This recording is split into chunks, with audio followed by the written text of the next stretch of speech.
IMF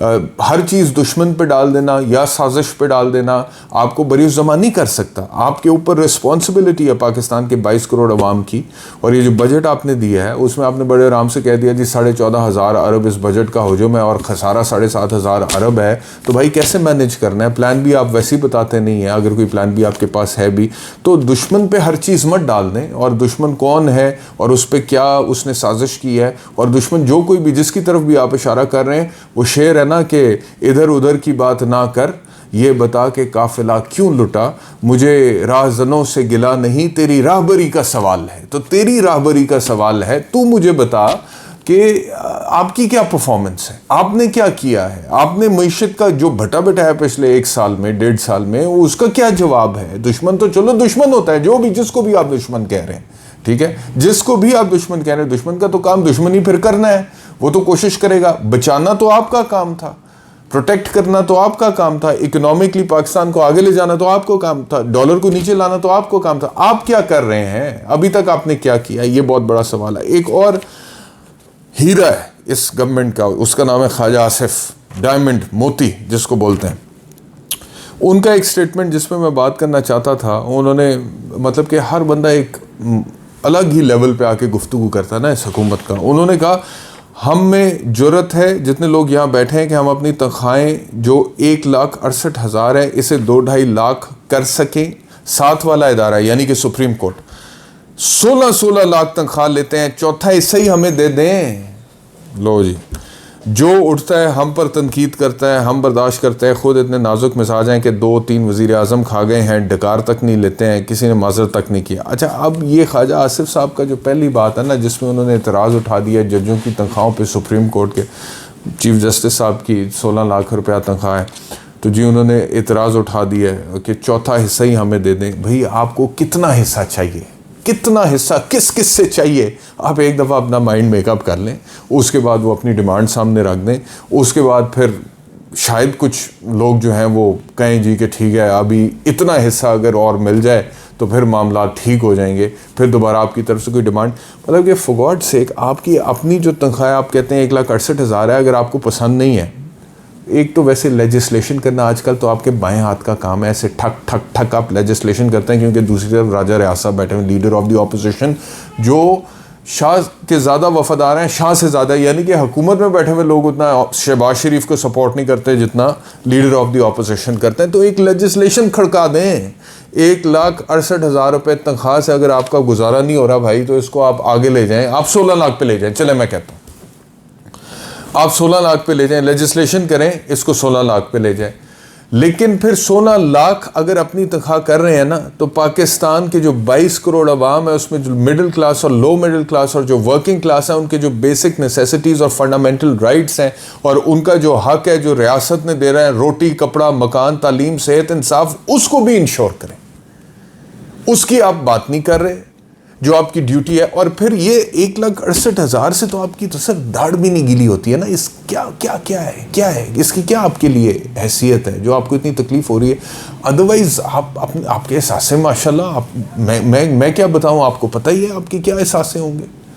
اور پھر اگر اتنی بری نوکری ہے کہ 1,68,000 ہے اور پارلیمنٹ میں جا کے بیٹھنا، دیکھنا کتنا ظلم ہے کہ پارلیمنٹ میں جا کے بیٹھنا بھی ہے، ڈیفنس منسٹری کو بھی ہینڈل کرنا ہے، پریس کانفرنسز بھی کرنی ہے اور سیاست بھی کرنی ہے اور ٹائم بھی دینا ہے اور حلقے کے عوام میں بھی جانا. کتنی بری نوکری ہے اور تنخواہ کتنی مل رہی ہے؟ 1,68,000 روپے. تو لات ماریں ایسی نوکری کو، کیوں کر رہے ہیں؟ 91 92 سے تو آپ پارلیمنٹ میں چلے آ رہے ہیں. اتنی بری نوکری ہے تو چھوڑ دیں نا، کیوں رکھی ہوئی ہے؟ یہ تو نوکری بہت بری ہے، اس میں تو تنخواہ ہی بہت کم ہے، تو کیوں رکھی ہے بھائی؟ چھوڑے نا، ریزائن کریں نا، کوئی بہتر نوکری کریں نا جس میں پیسے اچھے مل جائیں. تو یہ باتیں جو ہے نا ان سے اب عوام بے وقوف نہیں بنتے. دوسری جہاں تک ججز کی بات ہے نا، as a lawyer let me tell you کہ پوری دنیا میں یہ جج صاحبان کی جو تنخواہیں ہوتی ہیں، اور سپیریئر جوڈیشری کی تو ٹھیک ہے تنخواہیں، سپریم کورٹ کے جج کی، ہائی کورٹ کے جج کی، میں آتا ہوں ابھی سبارڈینیٹ جوڈیشری پہ. تو پوری دنیا میں جو ججوں کی تنخواہیں ہوتی ہیں نا ان کو ایک خاص پیڈیسٹل پہ ان کو پے کیا جاتا ہے. کیونکہ جج کو سب سے پہلے آپ نے اکنامک پراسپیرٹی اور پروٹیکشن اور سیکیورٹی دینی ہے، کیونکہ ایک جج کے سامنے ہر طرح کا کیس آتا ہے، بزنس ٹائکون کا، بیوروکریٹ کا، امیر آدمی کا، طاقتور آدمی کا، تاکہ جج مروب نہ ہو سکے، تاکہ جج مروب نہ ہو. تو اگر اس کو تنخواہی آپ اس طرح سے دیں گے جیسے ہماری سبارڈینیٹ جوڈیشری کی حالت ہوتی ہے. میں آپ کو بتاؤں کئی دفعہ ایسا ہوتا ہے کہ جو وکیل پیش ہو ہوتے ہیں نا سبارڈینیٹ جوڈیشری میں ایک سٹے آرگیو کرنے کے لیے کسی بڑے کمرشل ڈسپیوٹ میں، اس ایک دن میں ان وکلا کی ایک دن کی فیس جج صاحب کی کئی مہینوں کی تنخواہ سے زیادہ ہوتی. اور انصاف کس نے کرنا ہے؟ جج صاحب نے کرنا ہے. اور جج صاحب کے گھر کے خرچے پورے نہیں ہو رہے ہوتے سبارڈینیٹ جوڈیشری میں آپ کو بتا رہا ہوں. ان کو فکر ہوتا ہے کہ میں نے اپنے بچوں کو اچھے اسکول میں، پرائیویٹ اسکول میں کیسے پڑھانا ہے. اور ججی کتنا مطلب کہ عزت کا کام ہے انصاف کرنا. تو جو عزت دیں سب سے پہلے، اور اکنامک سیکیورٹی دیں، فائنینشیل سیکیورٹی دیں، اور پھر آپ انصاف کی ان سے توقع کریں. بابا بلے شاہ نے بھی کہا تھا نا کہ 5 ارکان اسلام دے تے 6واں بلیا ٹک تے جے ہووے نہ 6واں تے 5 جاندے مک. تو سب سے پہلے آپ ٹک تو دیں نا. اور آپ کو، اور اگر یہی آپ کی پالیسی ہے، مطلب کہ یہ سوچ ہے آپ کی ڈیفنس منسٹر کی کہ ججوں کی تنخواہیں کاٹیں. اچھا، ایک تو یہ بھی نہیں انہوں نے کہا کہ سرکاری خزانے میں ڈال دیں، کیونکہ سرکاری خزانے میں چند لاکھ روپے سے کیا فرق پڑ جاتا ہے. جو پلاننگ ہے نا، جو ویژن ہے، وہ تو یہ ہونا چاہیے کہ کیسے زیادہ اپرچونٹیز کریٹ کریں، کیسے ملک کی اکانومی کو آگے لے کے جائیں، کیسے ویلتھ کریشن کریں. کہ یہ چیزیں تو پینٹس ہیں، اس کا تو کوئی مسئلہ ہی نہ رہے. ٹھیک ہے، اس طرف نہیں سوچ رہے. ججوں کی تنخواہیں کاٹیں، اور پھر یہ بھی نہیں کہا کہ سرکاری خزانے میں ڈالیں، ہمیں ہی اس کا چوتھا حصہ دے دیں. ایتھے بھی آپ ہی مانگ لیں چوتھا حصہ. تو یہ اگر اس طرح سے ہمارے پارلیمنٹیرینز، ہماری گورنمنٹ، ہمارے منسٹرز، ہماری کیبنٹ سوچے گی تو certainly we are not going in the right direction. اور آخری چیز، آج کے ویلاگ میں جاوید لطیف نے کچھ گفتگو کی. یہ جتنے بھی پاکستان میں اس وقت مسائل ہیں نا، اس کا حل جاوید لطیف نے بتا دیا. انہوں نے کہا جی یہ کام کر لیں اور پاکستان کے سارے مسائل حل ہو جائیں گے. اور وہ کام کیا ہے؟ انہوں نے کہا نواز شریف کے لیے ریڈ کارپٹ بچھائیں. میاں نواز شریف کے لیے ریڈ کارپٹ بچھائیں، اس سے معافی مانگیں، اسے پاکستان لے کر آئیں. اگر اداروں میں بیٹھے لوگ ان کو یقین دلائیں، یعنی کہ اداروں میں بیٹھے ہوئے لوگ میاں نواز شریف کو یقین دلائیں کہ ہم سے اور پہلے لوگوں سے غلطی ہو گئی، خدا کے لیے پاکستان آئے تاکہ پاکستان چل سکے. اس کے بغیر پاکستان نہیں چل رہا، نہ چل سکتا ہے. دیر کیے بغیر نواز شریف کو واپس لائیں تاکہ ملک چل سکے. دیر کرو گے ظلم کرو. لو جی، میاں صاحب کو انہوں نے کہہ دیا اور ڈیمانڈ کیا انہوں نے اداروں سے. اب یہ کس کی طرف اشارہ ہے؟ کس کی طرف اشارہ ہے کہ اداروں میں بیٹھے ہوئے لوگ میاں نواز شریف کو یقین دلائیں کہ ہم سے غلطی ہوگی سر، ہم سے پہلے لوگوں سے غلطی ہوگی، خدا کے لیے پاکستان واپس آ جائیں تو پاکستان کے مسائل حل ہو جائیں. کہ آپ سمجھتے ہیں کہ مطلب کہ آپ کیا سمجھتے ہیں پاکستان کے عوام کو، یا ہم لوگوں کو کیا سمجھتے ہیں؟ مطلب کہ ہم کیا ہیں؟ ہمارا دماغ الحمدللہ اللہ نے دیا ہے، کام کرتا ہے، بڑا سوفسٹیکیٹڈ آرگن ہے بائی دا وے. اس کے اندر جو نیورونز ہیں نا، اور وہ billions and billions of neurons, وہ جب الیکٹرو میگنیٹک کیمیکل ایکٹیویٹی دماغ میں نیورونز کی ہوتی ہے، اس سے جو سائنیپسز بنتے ہیں، اس سے ملینز آف تھاٹس جنریٹ ہوتے ہیں ہیومن برین میں. تو یہ بڑا سوفسٹیکیٹڈ آرگن اللہ تعالیٰ نے ہومو سیپین کو دیا ہے، اور الحمدللہ ہمارے پاس بھی ہے.